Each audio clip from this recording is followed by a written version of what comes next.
I'm the NetherRealm Nobody, and we're going to take a look at Mortal Kombat.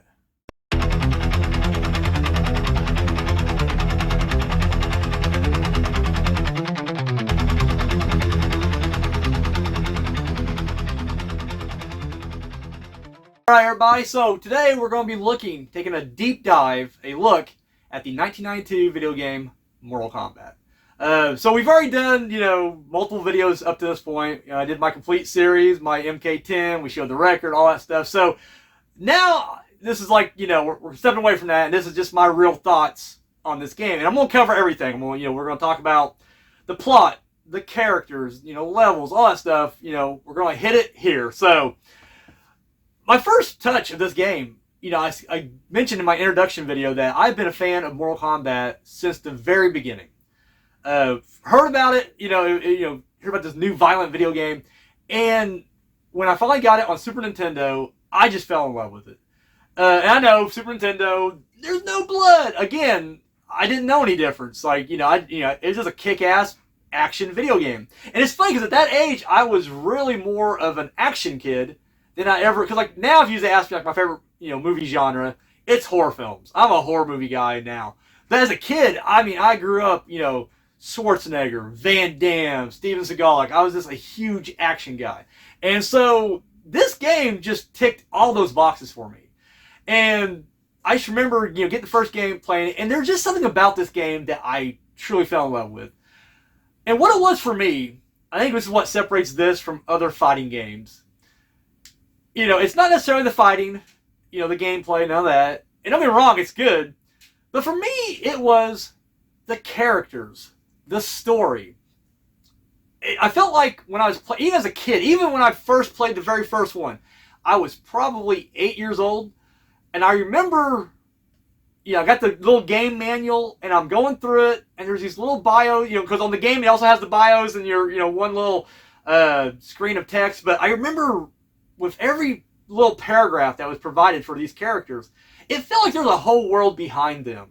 And I never experienced that with any fighting game since. As much, I think the one that comes close would be like Street Fighter 2.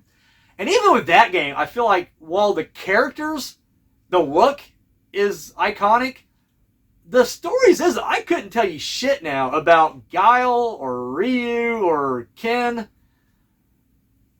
E-Honda? I don't know. I don't know what the stories is. I don't know what Chun-Li's doing in this tournament. I can tell you the plot from Street Fighter, the movie, with Van Damme. I can tell you that.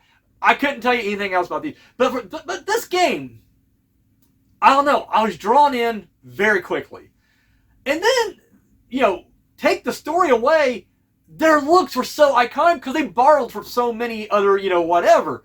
And we'll get into each individual character. But the plot of the story, as it follows, when the worlds or the realms were created, the Elder Gods kind of put in place this rule, where to kind of keep the realms from fighting or taking over each other, they established Mortal Kombat, where a challenging realm who wants to take over another realm challenges them to Mortal Kombat, and then they have to win 10 consecutive tournaments, which seems kind of outlandish and a bit excessive. But man, we are talking about whole worlds here. Existence as you know it could be taken over completely.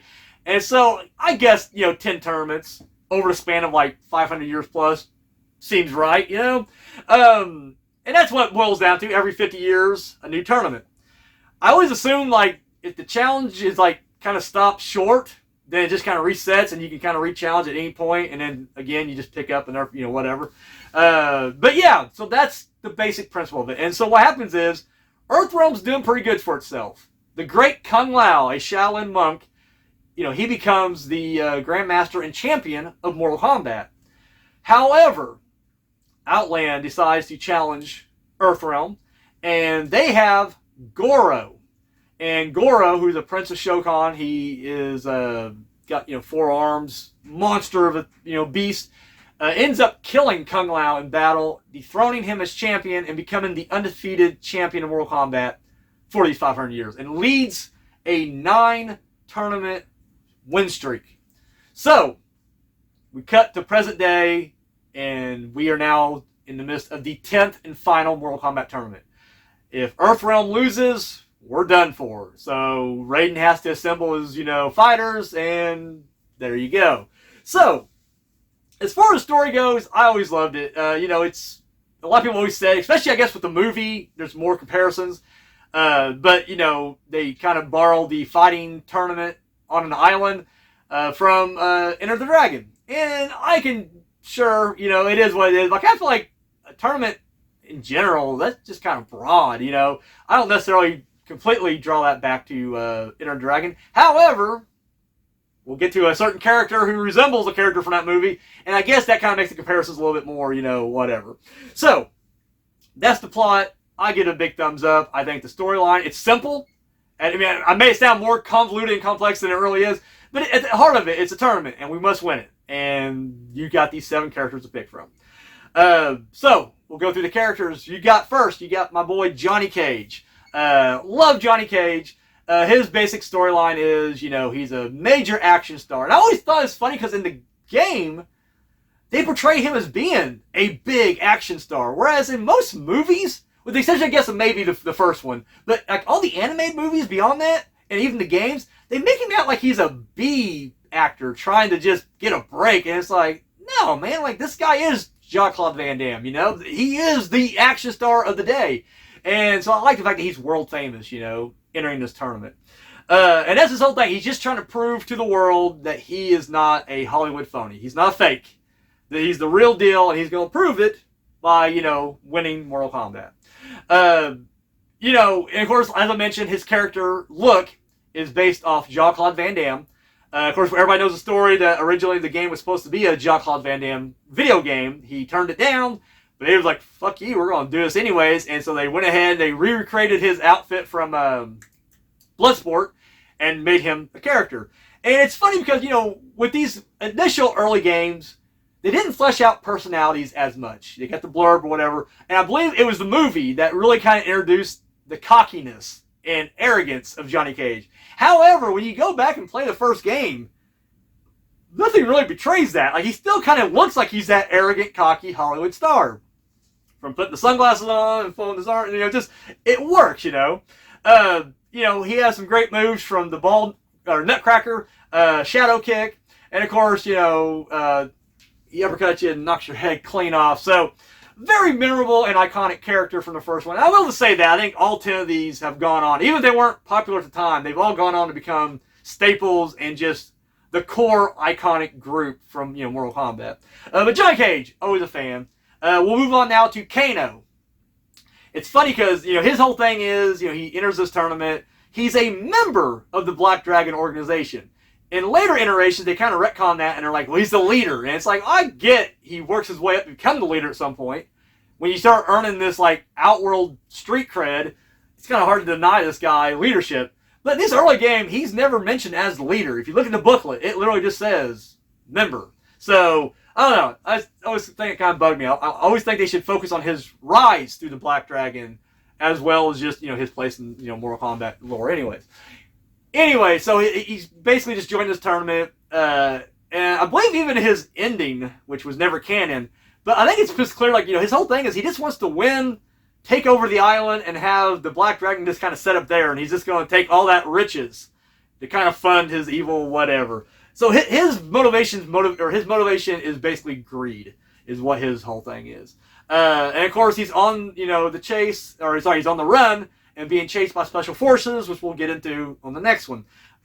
So with Kano, his look is very reminiscent of Terminator from the Terminator, the T-800. Just the look of the face, whenever the Terminator gets smashed up and you can see the metal endoskeleton behind the flesh. Here, however, he's not a cyborg. He's a human. But, however, he suffered some kind of, drastic accident where he had to have, a steel plate put over his, his eye.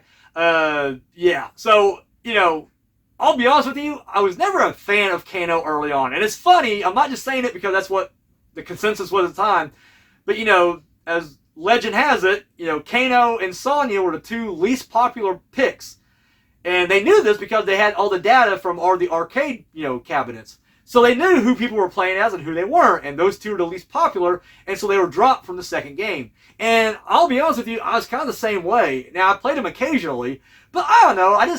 wasn't big on Kano as a character. I didn't think his moves were that good. He did this cannonball thing that just seemed kind of ridiculous to me at the time. He threw the little glowing knife thing. The only thing he had that was cool was his fatality, which is he, rip into your chest and pull your heart out, which is crazy because it's like, God damn, dude, like, there's bone there. Like, you're smashing through bone, pulling out this organ and, holding it up. So, he had that. But other than that, I don't know. I was never huge on Kano. Like Johnny Cage, I think Kano's popularity would come with the movie. Because his character who played the actor who played the character was just brilliant. And gave so much to that character. Of course, as the story goes, in the game, he was considered, his ethnicity was half Japanese, half American. And that gets completely thrown out the window when this actor takes over and does an Australian accent, and then his nationality changed to Australian from there on out. And that's the only retcon thing I am down for. Because I'm like, nope, that's it. He's Australian, and he's perfect as this cocky, brutal, cutthroat Australian dude. Like, I don't know. It's like Wolf Creek, but like in gangster mode. So yeah, again, I would grow to really like the Kano character in later games, but in these early editions, not so much. Wasn't big on him. That will take us now to Sonya Blade, who her character storyline is basically, as she's tracking Kano to this island, she gets ambushed by Shang Tsung soldiers, and they basically kidnap all of her platoon, and they force her to compete basically for her freedom and their freedom as well. So she's like one of the few who's she's the only one in this tournament who's not really wanting to compete in the tournament. She's forced into the tournament. Her character design was based on Cynthia Rothschild, which I'll be 100% honest with you. I don't think I've ever seen a single Cynthia Rothschild movie. I'm familiar with who she is. I know the look. In fact, I did see one movie just recently, and I'm not counting it just because it's clearly past her heyday. She was in a movie that came out recently called The Last Kumite, which I liked. It's a very low budget, and yeah, the dialogue's bad, but the action scenes are great. It's basically Bloodsport, Mortal Kombat, about the supernatural aspects of it. But she has a role in that. I wouldn't call it a cameo, but not really a big role either. Anyways, that's the only one I've seen her in. I'm not familiar with her work. I think they said that the body or the outfit was based off of martial law, if I'm not mistaken. If I am wrong, correct me in the comment section down below. I really don't know. But yeah, so there's Sonya. Again, I wasn't too big on playing her. Again, I didn't care for her moves. The only move she had I liked was when she does the Frankensteiner. I forget what they call it in the game, but I'm a wrestling fan, and I just remember before it was called a Hurricanrana, it was a Frankensteiner, because that's what Scott Steiner did. And I just remember thinking, like, oh shit, she does the the Frankensteiner. Awesome. And that's the only thing I really liked about her. But the pink rings, I didn't care for it. I don't even remember her. Did she do the Kiss of Death? Is that what her, or yeah, and they blew up or something like that? Again, I didn't play her very often. So, Sonya Blade, I can see why they kind of dumped her. Again, I'm going to repeat this quite a bit, and I'm sorry, but the movie brought so much more to that character. Bridget Wilson, Bridget Wilson, I think, added a lot of attitude to that character, which made it perfect. Later iterations, I know the cartoon went more with like the attitude, I guess, like, I don't know, definitely more hard and mean-spirited, I guess. But I know one of the recent, or maybe there's a couple of them she was in, Jennifer Carpenter of Dexter fame. She did the voice of Sonya Blade in the animated movies. I thought she did a great job. And again, I trace it all back to Bridget Wilson, I think, or Bridget Nielsen. Bridget Wilson? Brigitte Nielsen was Rocky IV. Bridget Wilson's Mortal Kombat. I'm 90-something% sure on that. If I'm wrong, correct me down there. But anyways, Billy Madison, her. Anyways, I think she did a lot, to make this character, pop, and they would basically take that from this point on. So she would be kind of this badass, hot chick with attitude who can back it up. And I like that. But yeah, in his first game, though, not so much. I wasn't super huge on it. So that now brings us to the next character, Sub-Zero. What I love about Sub-Zero, you gotta remember, whereas a lot of these characters are kind of based on something, the ninjas really wasn't. But you gotta remember, in the late 80s and early 90s, dude, we were obsessed with, like, martial arts. Like, that's the crazy thing, is the thing, like, action movies was the thing back then. They were box office draws and not just straight-to-video bad movies with Steven Seagal now, it's like, no, they used to mean something. They were awesome. And even like the B-rated ones were really good. And so you had ninjas and everything. And then even as a kid, it went even further because then they would like spin off the ninja into different things. So you had, Teenage Mutant Ninja Turtles, Three Ninjas, which is a personal favorite of mine, Surf Ninjas. I mean, it went on and on. And just the idea that, we gave like, Belly Hills Ninja, personal favorite of mine as well. You just had all these different, there's something mysterious and cool about ninjas back then. And I just think, it tapped into something, in America. And we were all about that. And so, again, these characters aren't necessarily, to my knowledge, aren't necessarily based on any one thing or whatever. The only thing I drew a connection to when I was a kid, and I don't think it was even it, but this is what I thought of when I was a kid, was his name was Sub-Zero, and one of the stalkers in The Running Man, his name was Sub-Zero. And so I thought that's kind of where I got it from, because there were so many other references that I got as a kid. Like, that's the thing, like, nothing went over my head, really. I knew exactly what the hell they were ripping off back then, or showing homage to. But I thought that's what, where Sub-Zero came from. I was like, oh, it must be from that movie, but I don't think it was. Anyways, of course, we know the story why they did these palette swaps to save storage space on the games. Makes sense. And so we get the Blue Ninja, Sub-Zero. And his storyline basically is, he's just representing his clan, the Lin Kuei. I don't remember if they actually called the Lin Kuei at this point, or if that comes up a little bit later. But either way, that's what he's representing. However, a spirit from his past comes back to haunt him. And yeah, we all know who that is. Scorpion. It's funny because even now, I don't quite know. Clearly, Sub-Zero's the bad guy. I mean, he kills Scorpion's family, his clan, Scorpion himself, and Scorpion's coming back to get his revenge. But for some reason, as a kid, I didn't put that together. And so, I always just kind of associated Sub-Zero as a good guy. And for some reason, Scorpion the bad guy. And it's funny, because even then, Scorpion still kind of is played as a bad guy in a way. At least from my perspective.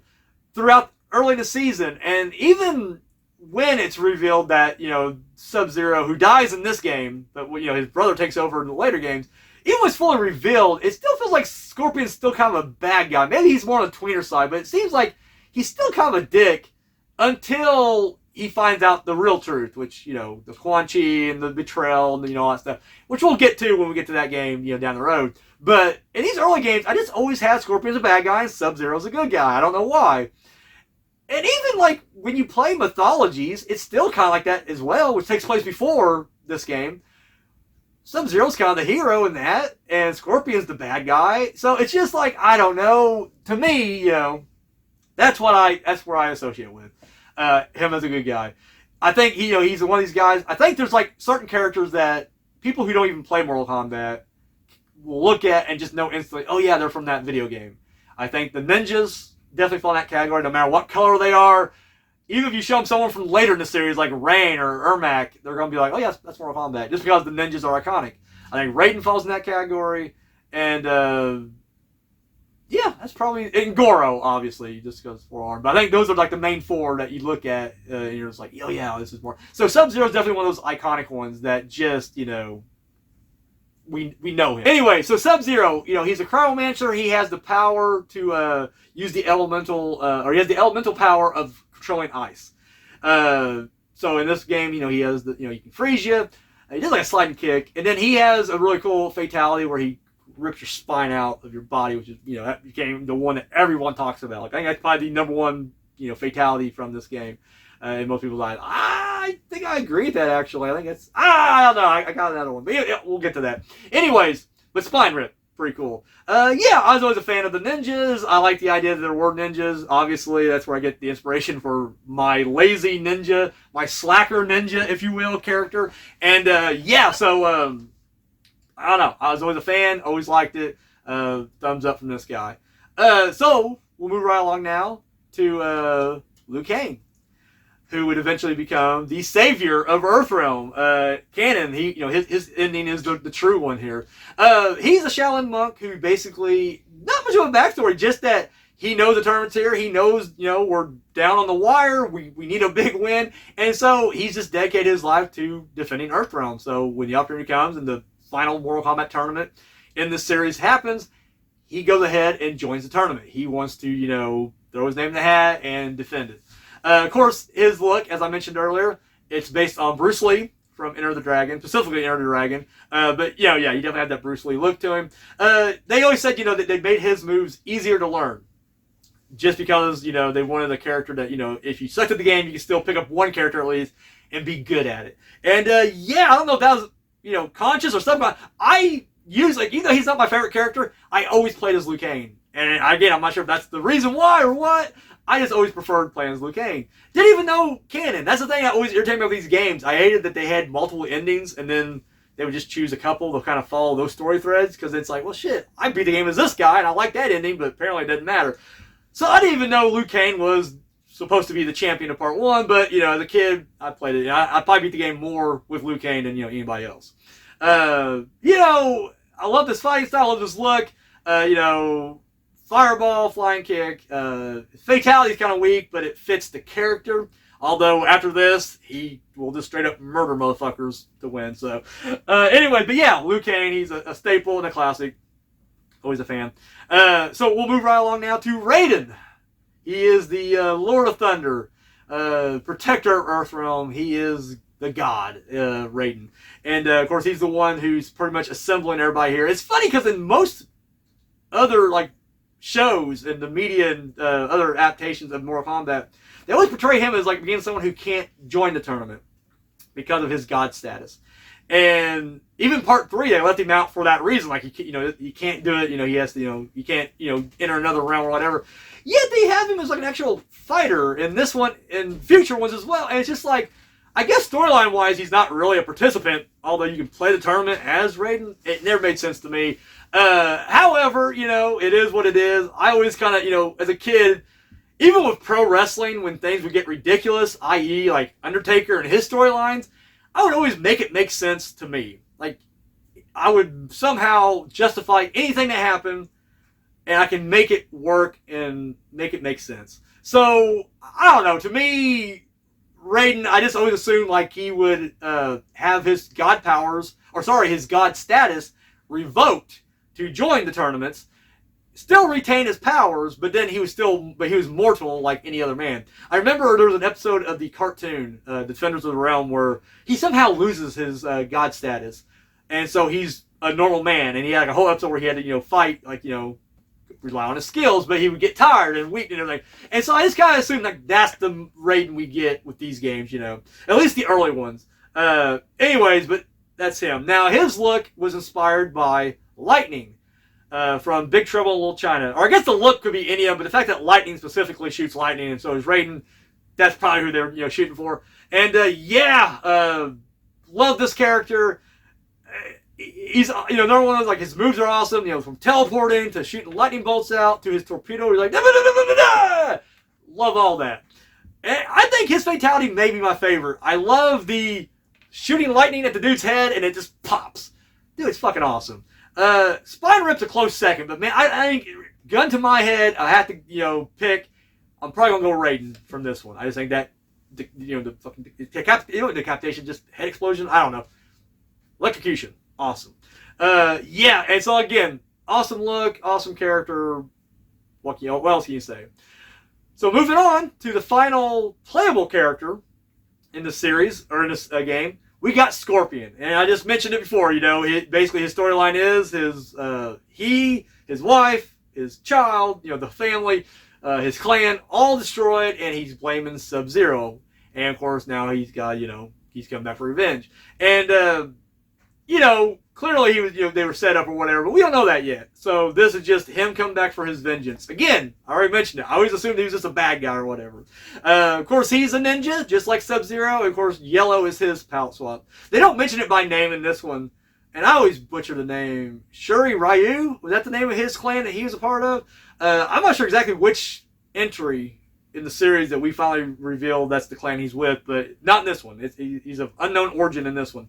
However, my favorite character in the series has been from the beginning. I love, the spear, get over here, fucking awesome. Teleport punch is awesome. Burning him a lot, they're pulling it off his master, reveal skull, burn his opponent's alive, all great stuff. And obviously, from the NetherRealm, that's where I got my character name and get up, So that's, just a huge fan of Scorpion in general. And yeah, like I said, iconic. In fact, there's a reason, to me, I think the coolest character from both franchises, from DC, the coolest character, bar none, Batman, coolest character in Mortal Kombat, Sub-Zero, and clearly those are the two they put on the game when they had the crossover game. So it just makes sense. And I feel like this is the guy, he is Mortal Kombat to me. When they did the animated movies and they started goofing around with the opening intro, the Warner Brother animation intro, they incorporated Scorpion in there, which is just fantastic. So, yeah, Scorpion. Awesome. So we'll move on now to the first secret character of the series. There's only one secret character in this game. It's Reptile. Basically, he has no storyline here. We will find out later that he is, at this point, a bodyguard for Shang Tsung. But ultimately, he's working for Shao Kahn.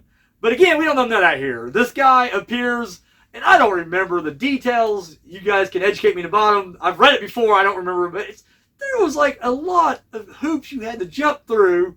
And I'm paraphrasing here. I could be completely wrong on all this. But like, when you got to the pit stage, you had to wait for Santa Claus and his reindeer to go over the moon. You couldn't block during one round. Like in one round, you could only like kick or something. I don't know. There was like multiple things, and they would throw clues out there when you're playing the game. And I don't remember him appearing too much in the console version. I know the arcade game he'd pop out. I guess he did. I can't remember. I guess I don't know, but I know he'd pop out during the arcade game and he'd drop clues. However, how people figured this out back in the day is so beyond me. I feel like we're definitely spoiled with the internet now, because now it's like, oh, fuck that, I'll just look it up. Back then there was no internet, so like how these people knew to do all this stuff on an arcade game, And I know the internet would, come around in like, the mid-90s or whatever, but even then it's very primitive, Anyway, but the point is, yeah, that's how you had to unlock him. Now in the consoles version, it was a lot easier. When you was playing in the arcade, or sorry, in the I guess the arcade mode, the story mode, the tournament, you had to hit like a certain amount of points. You got a certain amount of points, boom, he just unlocked. And that, so I'll be honest with you, I was never able to defeat Reptile. The times I can get by him without having to face him or fight him in the tournament was the times I would win the game. But yeah, if I ever got stuck fighting Reptile, I get my ass kicked every time. He's a lot tougher than Scorpion and Sub-Zero. Oddly enough, his palette swap reason was you take the primary colors of blue and yellow, you mix them together, you get green, and this is why he's green, and they gave him the name Reptile, I guess. His powers are the same. It's as Sub-Zero and Scorpion. He has all their, so he has the ice and the spear, along with the slide kick and the teleport punch and all that stuff. And I remember, even as a kid, I was like, well, that just seems kind of lazy. And again, I get it, storage space, I get it. But I remember as the games would go on, his appearance would change throughout.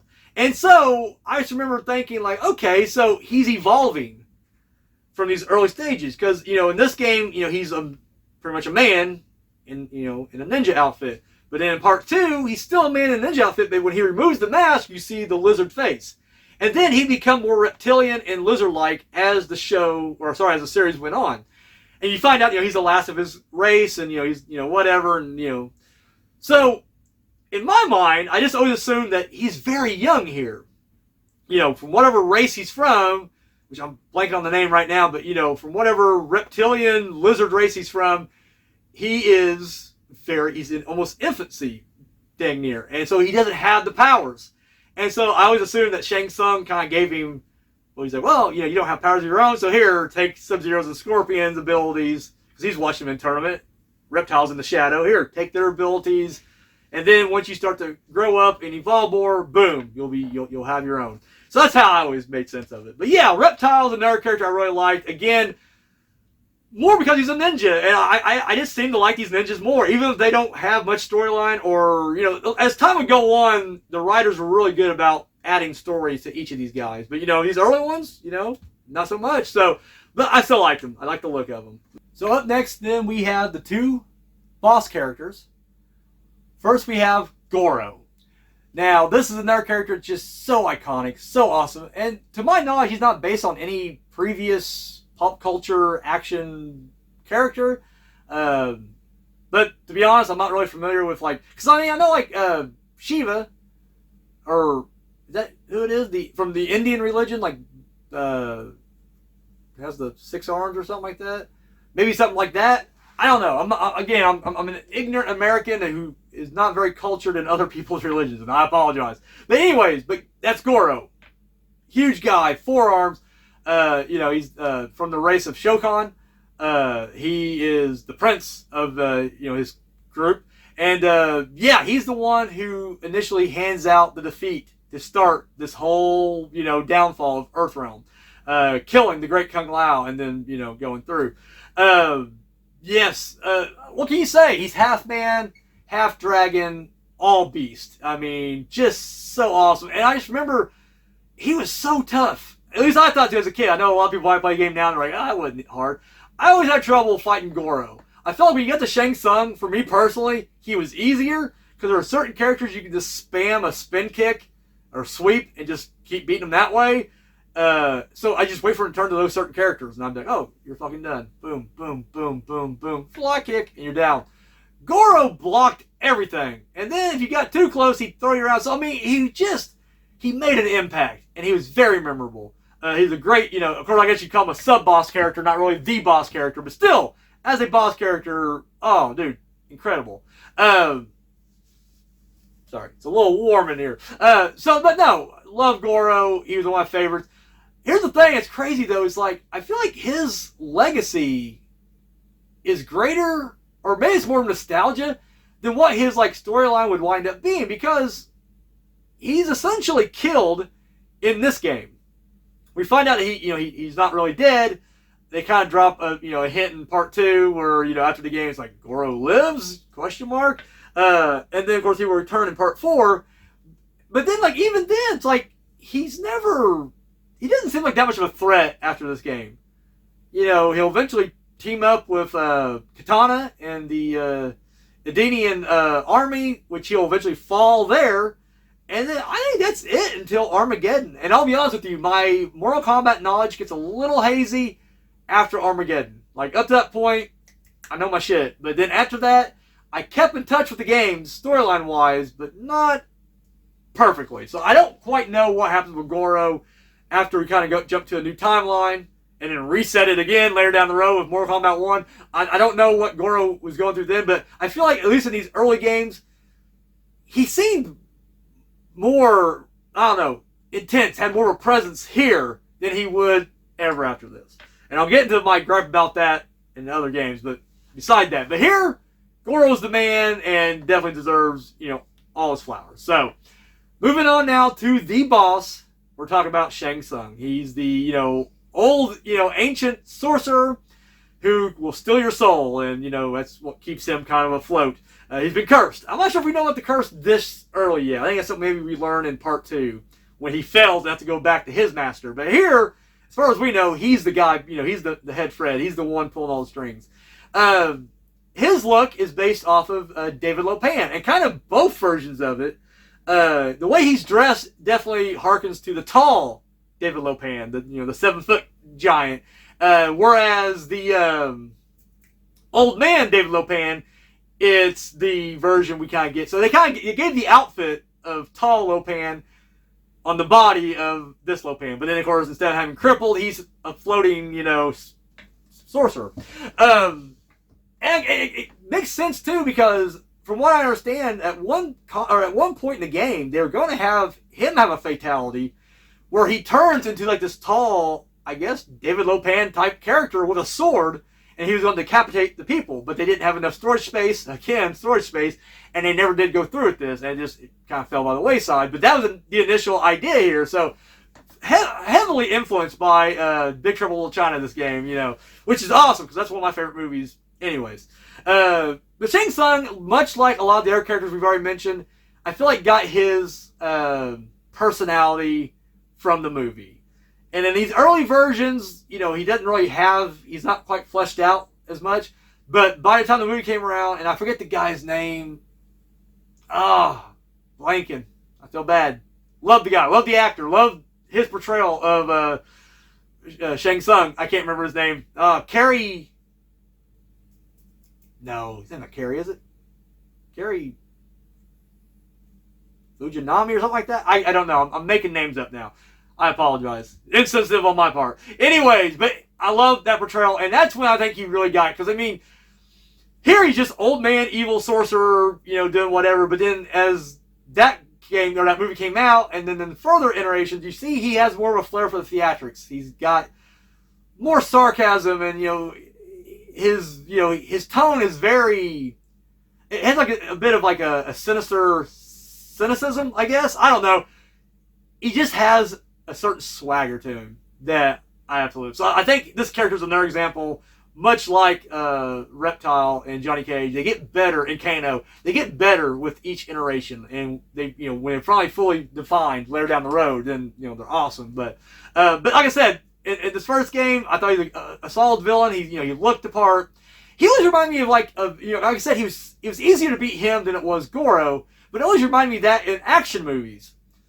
The boss was rarely a fighter. The boss was usually some kind of corporate goon who would use his muscle as minions, and you had to fight through them. Much like in what was the movie where Bruce Lee's last one, where he goes up the tower, fights the basketball Kareem Abdul-Jabbar, and then after beating him, the next guy he fights is just like some business guy who just deals cocaine or whatever, and Bruce Lee beats the shit out of him. That's kind of what reminds me of here, So I always... Game of Death. I knew it was going to come to me. Game of Death. Thank you. Anyways, but no, that's what Shang Tsung always reminded me of in this game. He's formidable, but he wasn't the end-all be-all. Like, Goro is definitely much tougher, but, it is what it is. So yes, in storyline mode, in canon, Liu Kang defeats everybody and becomes the champion. And, of course, saves Earthrealm. And everything was happily ever after. And they never made another game or another story after that because you didn't need it. We saved it. We saved the world. Go Liu Kang. Anyways, but yeah, so that was the characters right there. Like I said, Scorpion is always my favorite. Kano and Sonya Blade are my least favorite. But I would grow to really love those characters as characters. But just in this Mortal Kombat, number one bubble, wasn't that huge on them. Anyway, so I guess we'll talk about some of the stages. I'm not going to go through every stage, but I did think my favorite stage, I'll have to point out, it's always a toss-up. I like the throne room, again, because it was clearly heavily influenced by Big Trouble in Little China. And I liked Goro's Lair, and I liked the Warrior Shrine. And the rest of them were pretty solid, too, because I even like the courtyard harken back to Enter the Dragon. And I liked, any level you had Shang Tsung kind of in the background watching. Again, it added a different level to this game. Again, you felt there was a world just beyond what you were being told. I don't know. And so, and that was like, the courtyard, you always had, an audience watching you, which is always cool. It felt like, it was actually like a sporting event for a second. You had all these monks watching in the front row. However, I think the best level in part one, which I think everyone will agree with, it's the pit. It's the only level that has a stage fatality, and it's accessible by anybody. Because that's the thing, like, I always sucked at fatalities. I didn't know how to do them, and even when I had the manual, I could never get it in time, and it was a nightmare.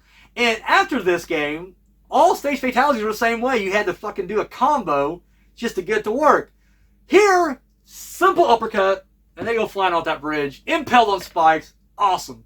Even on Super Nintendo, yeah, there was no blood, but it was still a cool visual. See, someone sprawled out on those spikes. Brilliant.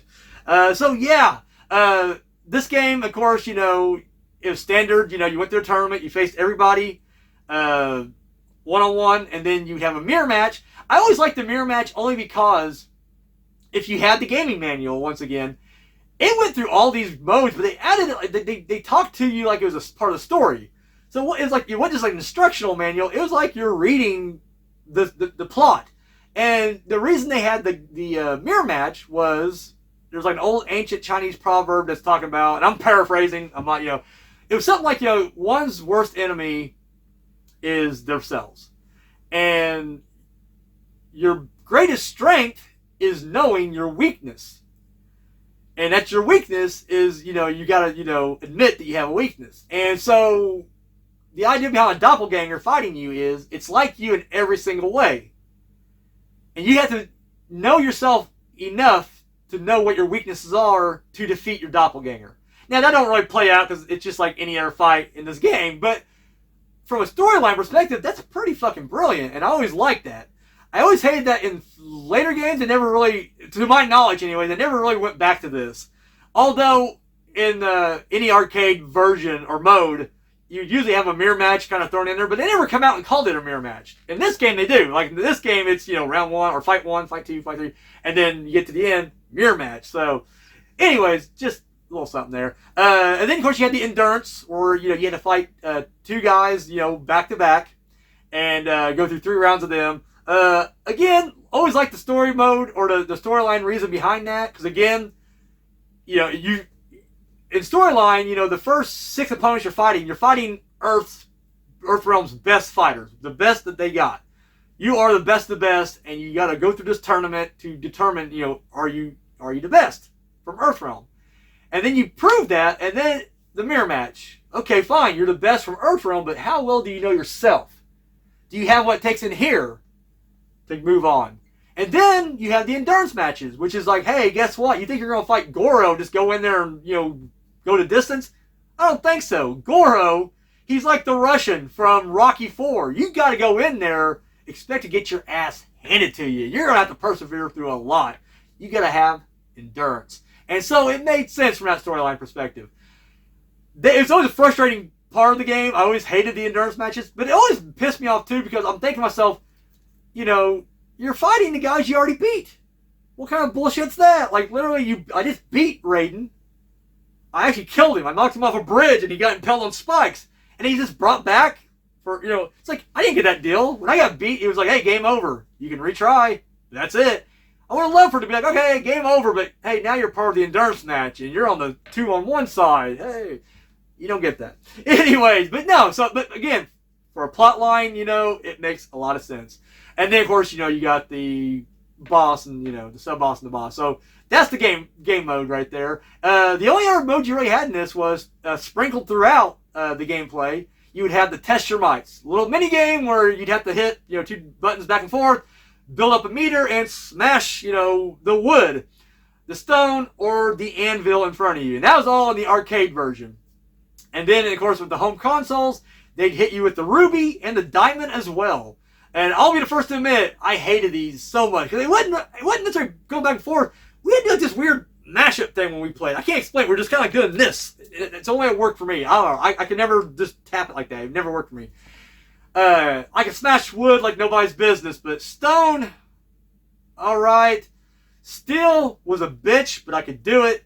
I could never beat ruby. And I never even got to diamond. I remember I had an older cousin that stayed with us on the weekends. And I remember he would play this game. And this dude was fucking awesome at it. And I remember he actually got up to diamond. Now, he didn't beat it when he was with us. He would claim later on that he beat it. But he's also the kind of guy that would tell you that when he didn't. I don't know where his stories would end and when the truth lies, I don't know. He claims he broke the diamond. I've never seen it personally, though. But he has made it to diamond. He has broken the ruby. But yeah. I thought that was kind of a fun part of it. Always sad to see that go with the later games. But then, I want to say maybe Deadly Alliance. They bring that and Test Your Sight back. And of course, with the Test Your Might, they do upgrade it to other things you got to break. But yeah, in the first game, wood, stone, steel, ruby, and diamond. Pretty solid. I like that concept right there. And we just covered it. I think we pretty much hit everything there is to talk about with Mortal Kombat. Guys, what are your thoughts on this game? I'm really curious to know what you think about this. Who are your favorite characters? What did you like about this game? What did you not like about the game? Maybe there's things about this game you don't like. Again, I feel like with a younger crowd, they're really turned off by the 2D and the weird sprites. I will say it is kind of a weird thing to look back on now, the sprites. I think there's a weird hump in the middle, especially with like Part 4 and like Mythology, where it's that really kind of, for its time, it was awesome. But looking back on it, the 3D animation was kind of weird, especially with like Special Forces, stuff like that.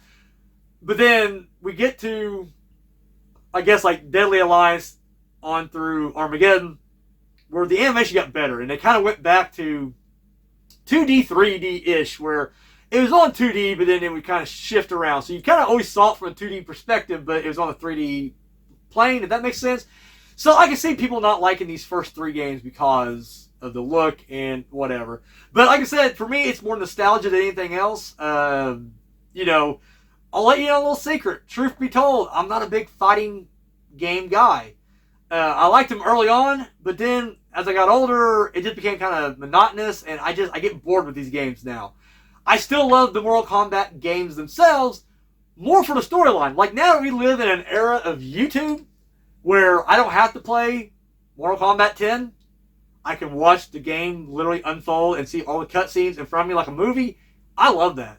Because that's honestly how I want to consume this. I don't give a shit about playing these games because I'm never that great. I was never a great gamer to begin with, so I rarely would beat these games. And 2, that's what makes these games so great is the storyline. So I can care less about the gameplay. So as the games go on, you'll notice I'll have less stories about playing the games and just more about consuming, visually, the game. But anyways, let me know what you guys thought about the very first Mortal Kombat game in the comment section down below. Guys, I've been saying this with each video. This is a brand new channel, and I'm not even trying to get paid for this. There's, none of my videos are going to be monetized. No ads, I got no sponsorship deals. Like, who the fuck's going to sponsorship, or sponsor the NetherRealm? Nobody. Nobody, that's who. But it's not about the money for me. Like, I have a passion and a love for this franchise, and I really do just want to share it. Not necessarily with the casual gamers or fans, but I really want to share this with, like, the Mortal Kombat community.